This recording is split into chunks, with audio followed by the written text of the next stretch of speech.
पर द्रव्यापहार का, दूसरे का धन हमने ले लिया महाराज और वापस लौटाना हमने ठीक नहीं समझा। एक बार रिश्तेदार से, मित्र से, पड़ोसी से समय पड़ने पर हर आदमी महाराज जरूरत पड़ जाती है, ले भी लेता है और देना भी चाहिए, लेकिन लेने वाले को यह स्पष्ट रखना चाहिए कि पुनः उसे दे।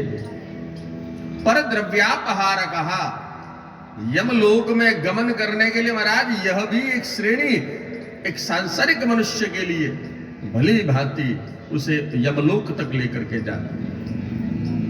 दूसरे के धन का हरण महाराज कभी भी स्वप्न में भी नहीं करना चाहिए।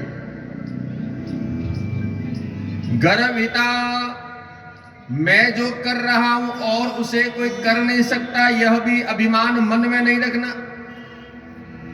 गर्वत्या रूप वीरेण, वीरता पर रूप महाराज, तो मुझसे अच्छा तो कोई नहीं है। भगवान ने कहा है कि मेरे द्वारा बनाई गई इस संसार की प्रत्येक रचना श्रेष्ठ ही नहीं अपितु सर्वश्रेष्ठ मानी गई। सबका आदर करो महाराज, इसी में ही भलाई है।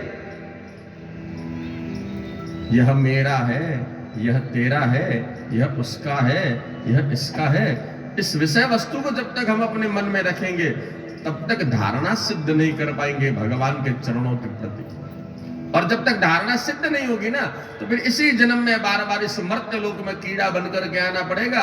और कीड़े की गति तो जानते हो ना क्या होती है, कि चरणों के नीचे कब बेचारा आ जाए और मृत्यु को प्राप्त कर ले। तो भगवान कहे कि ऐसा ही जो अभिमान करने वाला है उसे चींटी का स्वरूप, कीड़े का स्वरूप बन करके पैरों तलों कुचलना उसे पड़ता है। आत्मा का विनाश करने के लिए महाराज ये सब चीजें भी बहुत है। स्वर्ग व नरक की बात तो महाराज हम बाद में होगी। आत्मा विनाश, आत्मा का विनाश हो जाता है भगवान जब हम इस प्रकार का कर्म करते हैं। राज्य भोग के मोह से अन्याय पूर्वक जबरदस्ती प्रजा को दंडित किया जाना, स्त्री पत्नी सहचरणीय, स्त्री पत्नी नारी सहचरणीय और हम उसे यदि दासी का स्वरूप बना करके मानने लग जावे तो फिर विनाश प्रकट है महाराज, विनाश प्रकट। और कहीं विनाश कर देखने की जरूरत नहीं है कि हमें कहीं विनाश जाकर के देखना है। आपने स्त्री का मान भंग किया है, पत्नी का मान भंग किया है, नारी का मान भंग किया है, सती का सतीत्व तो लज्जित करने का प्रयत्न किया है, तो विनाश आपके सामने तुरंत ही प्रकट होगा।